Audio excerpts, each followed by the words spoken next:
ನಮಸ್ಕಾರ ಕರ್ನಾಟಕದಾದ್ಯಂತ ಒಂದು 7-8 ಲಕ್ಷ ರಾಜ್ಯ ಒಕ್ಕಲಿಗರ ಸಂಘಕ್ಕೆ ಮೆಂಬರ್ ಆಗಿರುವಂಥ ಮೆಂಬರ್ಸ್ಗಳಿದ್ದಾರೆ. ರಾಜ್ಯದ ಒಕ್ಕಲಿಗರ ಸಂಘ ಸ್ಥಾಪನೆ ಆಗಿದ್ದು 1906ರಲ್ಲಿ. 120 ವರ್ಷಗಳ ಯಾವ ರೀತಿ 100 ವರ್ಷಗಳ ಇತಿಹಾಸ ಇದೆ RSSಗೆ ಅಂತ ಹೇಳ್ತಾರೆ ಅಂತಂದರೆ, ಅದೇ ರೀತಿ ಅದಕ್ಕಿಂತ ಹೆಚ್ಚಿನ ಇತಿಹಾಸ ರಾಜ್ಯ ಒಕ್ಕಲಿಗರ ಸಂಘ. 120 ವರ್ಷಗಳ ಇತಿಹಾಸ. 1906ರಲ್ಲಿ ಸ್ಥಾಪನೆಗೊಂಡ ಈ ರಾಜ್ಯ ಒಕ್ಕಲಿಗರ ಸಂಘದ ಉದ್ದೇಶ ಸಮುದಾಯದ ಬಡವರಿಗೆ, ಸಾಮಾನ್ಯರಿಗೆ ಒಳ್ಳೆಯ ಶಿಕ್ಷಣ, ಸಾಧ್ಯವಾದಷ್ಟು ಒಳ್ಳೆ ಗುಣಮಟ್ಟದ ಕಡಿಮೆ ಬೆಲೆನಲ್ಲೋ ಅಥವಾ ಉಚಿತವಾಗಿನೋ ಶಿಕ್ಷಣ ಕೊಡಬೇಕನ್ನೋದು ರಾಜ್ಯ ಒಕ್ಕಲಿಗರ ಸಂಘದ ಉದ್ದೇಶ ಆಗಿದ್ದು. 1906ರಲ್ಲಿ 120 ವರ್ಷಗಳು ಕಳೆದಿದೆ ಕರ್ನಾಟಕದಲ್ಲಿ ರಾಜ್ಯ ಒಕ್ಕಲಿಗರ ಸಂಘ ಸ್ಥಾಪನೆಯಾಗಿ. ಈ ಹಿಂದೆ ಅದರ ಉದ್ದೇಶ ಏನಿತ್ತೋ ಕಳೆದ 15-20 ವರ್ಷಗಳಲ್ಲಿ 3-4 ಟರ್ಮಲ್ಲಿ ಗೆದ್ದು ಬಂದಂಥ ಈ ಡೈರೆಕ್ಟರ್ಸ್ ಆಗಿರ್ಬೋದು, ಅಲ್ಲಿನ ಐ ಥಿಂಕ್ ಗೆದ್ದು ಬಂದಂಥ ಮೆಂಬರ್ಗಳಾಗಿರ್ಬೋದು, ಇಂಥ ಸ್ಕ್ಯಾಮ್ ಮಾಡಿಲ್ಲ ಅಂತ ಹೆಸರಿಲ್ಲ.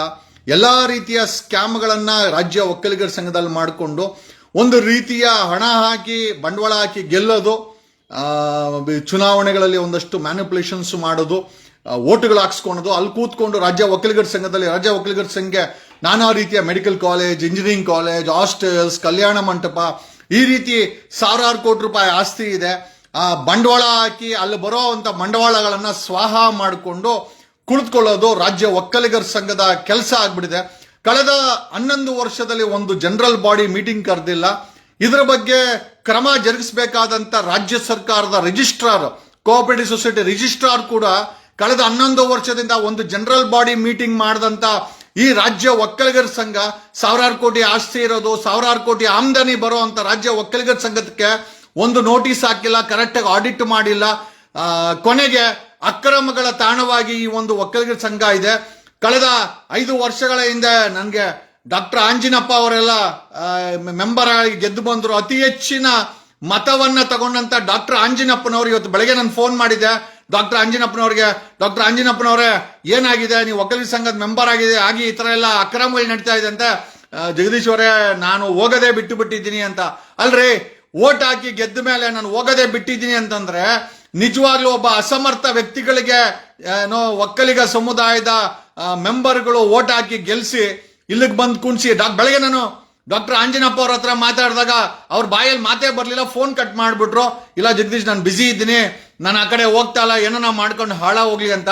ಆ ರಾಜ್ಯ ಒಕ್ಕಲಿಗರ ಸಂಘವನ್ನ ಒಂದು ಸ್ಕ್ಯಾಮ್ ತಾಣ ಮಾಡಿಟ್ರು ಅಂತ ಅಲ್ಲಿನ ಡೈರೆಕ್ಟರ್ಗಳು, ಆಮೇಲೆ ಅಲ್ಲಿನ ಆಡಳಿತಾಧಿಕಾರಿಗಳು, ಇದನ್ನೆಲ್ಲ ಸುಮ್ಮನೆ ಕೂತ್ಕೊಂಡು ನೋಡ್ತಾ ಇರೋ ಅಂತ ರಾಜ್ಯ ಕೋಆಪರೇಟಿವ್ ಸೊಸೈಟಿಯ ರಿಜಿಸ್ಟ್ರಾರ್ಗಳು, ಕರ್ನಾಟಕ ರಾಜ್ಯದ ಮೇಲುಸ್ತುವಾರಿ ವಹಿಸಿರುವಂತ ಕೋಆಪರೇಟಿವ್ ಸೊಸೈಟಿ ರಿಜಿಸ್ಟ್ರಾರ್ಗಳು ಕೂಡ ಈ ರಾಜ್ಯ ಒಕ್ಕಲಿಗರ ಸಂಘದಲ್ಲಿ ನಡೀತಾ ಇರುವಂತ ಅಕ್ರಮಗಳಿಗೆ ಸಹಭಾಗಿತ್ವ ಇದೆ. ಯಾಕೆ ಅಂತಂದ್ರೆ ಇವ್ರುಗಳಿಗೆ ಅಲ್ಲೇನಾದ್ರೂ ಸ್ಕ್ಯಾಮ್ ನಡೆದ್ರೆ, ಅಕ್ರಮಗಳು ನಡೆದ್ರೆ ಆಡಿಟ್ ಮಾಡಿ, ಪುನರ್ ಆಡಿಟ್ ಮಾಡಿ, ಡೌಟ್ಫುಲ್ ಆಡಿಟ್ ಮಾಡಿ ಅವುಗಳನ್ನ ಅದರ ಮೇಲೆ ಕ್ರಮ ಜರುಗಿಸಬಹುದು. ಬಟ್ ರಾಜ್ಯ ಸರ್ಕಾರದಲ್ಲಿ ಗೆದ್ದು ಬಂದಂತ ಸರ್ಕಾರಗಳ ಜೊತೆ ಈ ಒಕ್ಕಲಿಗರ ಸಂಘದವರು ಸೇರ್ಕೊಂಡು ಖಂಡಿತವಾಗಿ ಆ ರಿಜಿಸ್ಟ್ರಾರ್ಗಳು ಸೇರ್ಕೊಂಡು ಕೂಡ ಅಲ್ಲಿ ಏನೇ ಅಕ್ರಮ ನಡೆದಿದ್ರು ಕೂಡ ಅದಕ್ಕೆಲ್ಲ ಕಾರಣಕರ್ತರಾಗಿದ್ದಾರೆ.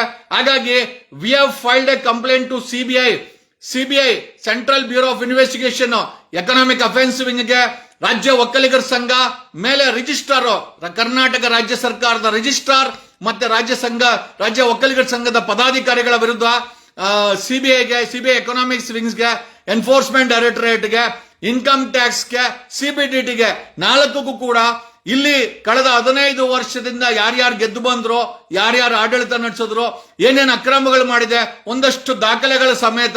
ಯಾಕಂದ್ರೆ ನಮಗೂ ಕೂಡ ಅಲ್ಲೊಂದಷ್ಟು ಅಲ್ಲಿ ಮಾಡೋ ಕೆಲವು ಕೆಳವರ್ಗದ ಅಪಾಯಿಂಟ್ಮೆಂಟ್ ಇರುವಂತಹ ವ್ಯಕ್ತಿಗಳು 100 ಕೋಟಿ ಆಸ್ತಿ ಮಾಡಿದ್ದಾರೆ. ಇವ್ರ ಜೊತೆ ಸೇರ್ಕೊಂಡು ರಾಜ್ಯ ಒಕ್ಕಲಿಗರ ಸಂಘ ಒಂದು ಮಾಫಿಯಾ ತಾಣವಾಗಿದೆ. ರಾಜ್ಯ ಒಕ್ಕಲಿಗರ ಸಂಘದಲ್ಲಿ ಒಕ್ಕಲಿಗರ ಸಂಘ ಅನ್ನೋದನ್ನ ಒಂದು ರೀತಿ ಅಕ್ರಮಗಳು ಮಾಡಕ್ಕೋಸ್ಕರ ಇವರೆಲ್ಲ ಮಾಡ್ಕೊಂಡಿದ್ದಾರೆ.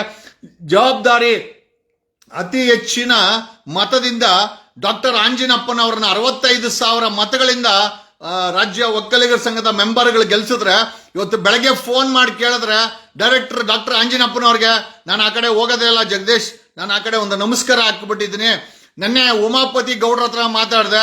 ಅವರು CMಗೆ ಹೇಳ್ತೀನಿ ಅಂತ. ಅಲ್ರಿ ಉಮಾಪತಿ ಗೌಡ್ರ ಎಲ್ಲ CM ಎಲ್ಲ ವಿಚಾರ ಗೊತ್ತಿದೆ. ಕರ್ನಾಟಕ ರಾಜ್ಯದ ಕೋಆಪರೇಟಿವ್ ಸೊಸೈಟಿ ರಿಜಿಸ್ಟ್ರಾರ್ಗಳಿಗೆ ಎಲ್ಲ ಹ್ಯಾಂಡ್ ಇನ್ ಗ್ಲವ್. ಒಬ್ಬ ರಿಜಿಸ್ಟ್ರಾರ್ ಗೊತ್ತಿಲ್ದ್ರ ಸಂಘಗಳಲ್ಲಿ ಅಕ್ರಮ ನಡೆದ್ರೆ ಅವ್ರಿಗೆ ಆಡಿಟ್ ಮಾಡಿ ಅವುಗಳನ್ನು ಎಕ್ಸ್ಪೋಸ್ ಮಾಡುವಂತ ಅಧಿಕಾರ ಇರ್ತದೆ. 11 ವರ್ಷದಲ್ಲಿ ಒಂದು ಜನರಲ್ ಬಾಡಿ ಮೀಟಿಂಗ್ ಮಾಡಿಲ್ಲ ಅಂದ್ರೆ ಒಂದು ನೋಟಿಸ್ ಹಾಕಿ ಆಡಿಟ್ ಮಾಡಿ ಶಿಸ್ತು ಕ್ರಮ ಜರುಗಿಸದಂತ ಕೋಆಪರೇಟಿವ್ ಸೊಸೈಟಿ ರಿಜಿಸ್ಟರ್ಗಳಾಗಿರ್ಬೋದು, ರಾಜ್ಯ ಒಕ್ಕಲಿಗರ ಸಂಘದ 3 ಟರ್ಮ್ ಅಲ್ಲಿ ಗೆದ್ದು ಬಂದಂತ, ನಾನು ಆ ಟೈಮಲ್ಲಿ ವಿರೋಧ ಪಕ್ಷದ ನಾಯಕ ಅಶೋಕನ್ ತಮ್ಮ ರವಿ ನಿಂತ್ಕೊಂಡಿದ್ದ. ಆ ಟೈಮಲ್ಲಿ ಆ ರವಿ ಮೇಲೆ FIR ಆಗಿತ್ತು. ಯಾವ್ದೋ ವಸೂಲಿ ಇಸ್ಕೊಳಕ್ ಹೋಗಿ, ಯಾವ್ದೋ ಏನೋ ಡೊನೇಷನ್ ಇಸ್ಕೊಳಕ್ ಹೋಗಿ ಒಂದು FIR ಆಗಿ ತದನಂತರ ಅದೆಲ್ಲ ಮುಚ್ಚೋಯ್ತು ಅನ್ಸುತ್ತೆ. ಅಲ್ರಿ ನಾವುಗಳು ರಾಜಕೀಯಕ್ಕೆ ಬರೋಕೆ ನಾವೇನೋ ಕೈ ತೊಳ್ಕೊಂಡು ಕೂತಿರ್ಲಿಲ್ಲ. ವಿಧಿ ಇಲ್ಲದೆ ಇವತ್ತು ರಾಜಕೀಯಕ್ಕೆ ಬಂದಿದ್ದೀವಿ. ಈ ರಾಜ್ಯ ಒಕ್ಕಲಿಗರ ಸಂಘದನೂ ಅಷ್ಟೇನೆ ಒಕ್ಕಲಿಗರ ಸಂಘ ಅಂತ ಹೇಳ್ಕೊಂಡು ಇವ್ರು ಮಾಡ್ತಾರಂತ ಅಕ್ರಮಗಳ ಬಗ್ಗೆ ಖಂಡಿತವಾಗಿ ಇದರ ಮೇಲೆ ಕ್ರಮ ಜರುಗಿಸೋಕ್ಕೋಸ್ಕರ we have filed a complaint. ರಾಜ್ಯ ಒಕ್ಕಲಿಗರ ಸಂಘದ ಡೈರೆಕ್ಟರ್ಗಳು, 3 ಟರ್ಮದ ಡೈರೆಕ್ಟರ್ಗಳು, ನಿಮ್ಗೆ ಹಣೆ ಬರ ಏನಾದ್ರು ಕೆಟ್ಟಿದ್ರೆ ಖಂಡಿತವಾಗಿ ಜೈಲ್ಗೆ ಹೋಗ್ತೀರಾ ನೀವೆಲ್ಲರೂ. We have filed a complaint to CBI, ಇಡಿಗೆ ಹಾಕಿದ್ದೇವೆ, ಇನ್ಕಮ್ ಟ್ಯಾಕ್ಸ್ಗೆ ಹಾಕಿದ್ದೇವೆ. ಆಮೇಲೆ ಅಗೇನ್ಸ್ಟ್ ಬರೀ ನೀವು ಒಕ್ಕಲಿಗರ ಸಂಘದ ಡೈರೆಕ್ಟರ್ ಒಬ್ಬರೇ ಅಲ್ಲ, ಆ ರಾಜ್ಯ ಐ ಥಿಂಕ್ ಕೋಆಪರೇಟಿವ್ ಸೊಸೈಟಿ ಡೈರೆಕ್ಟರ್ಗಳ ವಿರುದ್ಧನೂ ಸಹ ಕಂಪ್ಲೇಂಟ್ ಹೋಗಿದೆ. ಯಾಕೆ ಅಂತಂದ್ರೆ ಕಳೆದ 11 ವರ್ಷದ ಆಡಿಟ್, ದಿಕ್ಕು ತಪ್ಪಿರುವಂತ ಆಡಿಟ್ ಮಾಡಿ ಇಲ್ಲಿ ನಡೆಯುವ ಅಕ್ರಮಗಳಿಗೆ ಸ್ವತಃ ಕೋಆಪರೇಟಿವ್ ಸೊಸೈಟಿ ರಿಜಿಸ್ಟ್ರಾರ್ಗಳಿಗೆ ಅಲ್ಲಿರುವಂತ ರಿಜಿಸ್ಟ್ರಾರ್ಗಳು ನಿಮ್ಮ ಜೊತೆ ಕೈ ಜೋಡಿಸ್ಕೊಂಡು ಅಕ್ರಮಗಳನ್ನ ಮಾಡಿ 100 ಕೋಟಿ ಹಗರಣಗಳನ್ನ ಮಾಡಿ ಯಾರಿಗೂ ₹1 ಡಿಸ್ಕೌಂಟ್ ಕೊಡಲ್ಲ. ಕಲ್ಯಾಣ ಮಂಟಪಕ್ಕೂ ಡಿಸ್ಕೌಂಟ್ ಇಲ್ಲ. ನಿಮ್ಗೆ ಅಲ್ಲಿ ಓದಕ್ಕೆ ಸೇರ್ಕೊಂಡ್ರೆ ಕಾಲೇಜ್ಗಳಿದೆ, ಇಂಜಿನಿಯರಿಂಗ್ ಕಾಲೇಜ್ ಇದೆ, ಮೆಡಿಕಲ್ ಕಾಲೇಜ್ ಇದೆ, ಯಾವುದಕ್ಕೂ ಡಿಸ್ಕೌಂಟ್ ಕೊಡಲ್ಲ. ಬರೀ ಬಂಡವಾಳ ಹಾಕೋದು, ಅಲ್ಲಿ ಬಂದು ಕೂತ್ಕೊಳೋದು, ತಿನ್ನೋದು, ಓಡೋಗೋದು. ನಿಮ್ಮನ್ನ ಯಾರು ಕೇಳಲ್ಲ ಅನ್ಕೊಂಡಿದ್ರೆ ಖಂಡಿತವಾಗಿ ಈ ಬಾರಿ ಮಾಮೂಲಿ FIR ಅಲ್ಲ ನಿಮ್ಮ ಮೇಲೆ. ಖಂಡಿತವಾಗಿ CBI ಇಡಿ ಹಿಂದೆ ಬಿಡಿಸಿದ್ದೀನಿ ನಿಮ್ಗೆ. ಖಂಡಿತ we will follow it up. ನೀವುಗಳು ಮಾಡಿರೋ ಅಕ್ರಮಗಳನ್ನ ಖಂಡಿತವಾಗಿ CBI ಇಡಿ ಮತ್ತೆ ಇನ್ಕಮ್ ಟ್ಯಾಕ್ಸ್ ಕೈಯಲ್ಲಿ ಖಂಡಿತವಾಗಿ ನಿಮ್ಮ ವಿರುದ್ಧ ತನಿಖೆ ಆಗ್ಬೇಕು, ಆಡಿಟ್ ಆಗ್ಬೇಕು, ಈ ಅಕ್ರಮಗಳು ನಿಲ್ಲಬೇಕು. ಆ ಸಂಘ ಕಟ್ಟಿದ ಉದ್ದೇಶ 120 ವರ್ಷ ಆಗಿದೆ. RSS ಗಿಂತ ಸೀನಿಯರ್. RSS 101 ವರ್ಷ ಆಗಿದ್ರೆ ರಾಜ್ಯ ಒಕ್ಕಲಿಗರ ಸಂಘ ಹುಟ್ಟಿ 120 ವರ್ಷ ಆಗಿದೆ. ಆ ರಾಜ್ಯ ಒಕ್ಕಲಿಗರ ಸಂಘದ ಆ ಸ್ಥಿತಿ ಹೆಂಗಿದೆ ಅಂತಂದ್ರೆ, ಯಾವನೋ ದುಡ್ಡಿರೋನ್ ಬಂದು ಅಲ್ಲಿ ದುಡ್ಡು ಹಾಕೊಂಡು ಚುನಾವಣೆಗೆ ನಿಂತ್ಕೊಂಡು ಗೆದ್ದು ಬಿಟ್ರೆ ಅಲ್ಲಿ ಇರೋದನ್ನೆಲ್ಲ ಅಕ್ರಮ ಮಾಡಕ್ಕೋಸ್ಕರ ಕೂತ್ಕೊಳ್ಳೋ ತರ ಇದೆ ಅಂತ ಹೇಳುತ್ತಾ, ಖಂಡಿತವಾಗಿ ರಾಜ್ಯ ಒಕ್ಕಲಿಗರ ಮೆಂಬರ್ಗಳು ಎಚ್ಚೆತ್ಕೊಳ್ಬೇಕು. ಈ ರೀತಿ ಸ್ಕ್ಯಾಮ್ ಮಾಡೋರಿಗೆ ವೋಟ್ ಹಾಕ್ಬೇಡಿ. ಒಳ್ಳೆ ಜನ ಚುನಾವಣೆಗೆ ನಿಂತ್ಕೊಬೇಕು. ನಾನು ಏನ್ ಬರಬೇಕು ಅಂತಿರ್ಲಿಲ್ಲ, ಬಟ್ ಈ ಸತಿ ಚುನಾವಣೆಗೆ, ರಾಜ್ಯ ಒಕ್ಕಲಿಗರ ಚುನಾವಣೆಗೆ ನಾನು ಕೂಡ ನಿಂತ್ಕೊಂತೀನಿ. ನೋಡೋಣ ಎಂತೆಂತ ಪಾತಕಿಗಳು, ಸ್ಕ್ಯಾಮ್ಸ್ಟರ್ಗಳು, ಆಮೇಲೆ ಮಾಫಿಯಾಗಳು ಅಲ್ಲಿದ್ದಾರೆ. ಅವ್ರಿಗೇನ್ ತಾಕತ್ತಿದೆ ಅದನ್ನ ನೋಡ್ಲೇಬೇಕು. ಅದಕ್ಕೆ ಮುಂಚೆ ಇನ್ನೊಂದು 4 ತಿಂಗಳಿದೆ ಚುನಾವಣೆಗೆ. ನಿಮ್ಮಿಂದ CBI, ನಿಮ್ಮಿಂದ ಇಡಿ, ನಿಮ್ಮಿಂದ ಇನ್ಕಮ್ ಟ್ಯಾಕ್ಸ್, ಆಮೇಲೆ ನನಗೆ ಮಾಹಿತಿ ಕೊಟ್ಟವ್ರು ಬೇರೆ ಯಾರೂ ಅಲ್ಲ. ಅಲ್ಲೇ ಕೆಲಸ ಮಾಡಿ ನೀವು ಯಾರ್ಯಾರನ್ನ ಎದುರಾಕೊಂಡಿದ್ದೀರಾ ಅವ್ರಿಗಳೆಲ್ಲ ನನಗೆ ಮಾಹಿತಿಗಳನ್ನ ಕೊಟ್ಟಿದ್ದಾರೆ. ನಿಮ್ಗೆ ಚಳಿ ಜ್ವರ ಬಿಡಿಸ್ಬೇಕು ಅಂತ ನಾನು ಡಿಸೈಡ್ ಮಾಡಿದ್ದೀನಿ. ಕಾರಣ ಯಾಕೆ ಅಂತಂದ್ರೆ, ಒಂದು ಒಕ್ಕಲಿಗರ ಸಂಘ, ರಾಜ್ಯ ಒಕ್ಕಲಿಗರ ಸಂಘ ಹೆಸರಲ್ಲಿ ನೀವು ಮಾಡ್ತಾರೋ ಅನ್ಯಾಯಗಳು, ಅಕ್ರಮಗಳು, ಆ 120 ವರ್ಷದ ಹಿಂದೆ ಆ ಸಂಘ ಕಟ್ಟಿದ ಉದ್ದೇಶ ಏನು, ನೀವು ಇವತ್ತು ಏನು ಮಾಡಿಟ್ಟಿದ್ದೀರಾ? ನಿಮ್ಮ ದುರಾಡಳಿತ ಅಲ್ರಿ. ರಾಜ್ಯ ಸರ್ಕಾರ ಇದೆ, ರಿಜಿಸ್ಟ್ರಾರ್ ಇದ್ದಾನೆ, ನೀವು ಮಾಡೋದನ್ನೆಲ್ಲ ಮಾಡ್ತೀರಾ ಅಂತಂದ್ರೆ ಹಂಗಾರೆ ಕರ್ನಾಟಕ ರಾಜ್ಯದ ಕೋಆಪರೇಟಿವ್ ಸೊಸೈಟಿ ರಿಜಿಸ್ಟ್ರಾರು, ಸರ್ಕಾರ ನೀವು ಮಾಡೋ ಅಕ್ರಮಗಳಿಗೆ ಕಣ್ಣು ಮುಚ್ಕೊಂಡು ಕೂತ್ಕೊಂಡಿದೆ ಅಂತಂದ್ರೆ ಖಂಡಿತವಾಗಿ ಬೇರೆ ದಾರಿಗಳಿದೆ. ನಿಮ್ಮಗಳಿಗೆ ಎಲ್ಲಿ ತಗಲಾಗಬೇಕು, ಮನಿ ಲಾಂಡ್ರಿಂಗ್ ಆಕ್ಟ್ ಅಲ್ಲಿ, ನೀವು ಮಾಡಿರೋ ಅಕ್ರಮ ಆಸ್ತಿಗಳಲ್ಲಿ ನೀವು ಚೆಲ್ಲಾಡಿ ಮಾಡಿರೋ ಅಂತ ಇಲ್ಲಿ ಮಾಫಿಯಾಗಳ ಕೆಲಸ ಆಗಿರ್ಬೋದು, ಎಲ್ಲವುಗಳನ್ನು ಕೂಡ ಕಲೆ ಹಾಕಿ ಡೆಫಿನೆಟ್ಲಿ ನಾನು ಕೂಡ ಒಂದು ಟೈಮಿಗೆ ವೆಯ್ಟ್ ಮಾಡ್ತಾ ಇದ್ದೆ. ಈಗ I think it's right time ನಿಮ್ಗಳಿಗೆ ಚಳಿ ಜರ ಬಿಡ್ಸಕ್ಕೆ CBI, ಇಡಿ, ಇನ್ಕಮ್ ಟ್ಯಾಕ್ಸ್ ಈ 3 ನಿಮ್ಮಿಂದ ಬಿಡಬೇಕಾದಂತ ಅವಶ್ಯಕತೆ ಇದೆ. ಆಮೇಲೆ ದಾಖಲೆಗಳು ಕೊಟ್ಟವ್ರು ಬೇರೆ ಯಾರು ಅಲ್ಲ.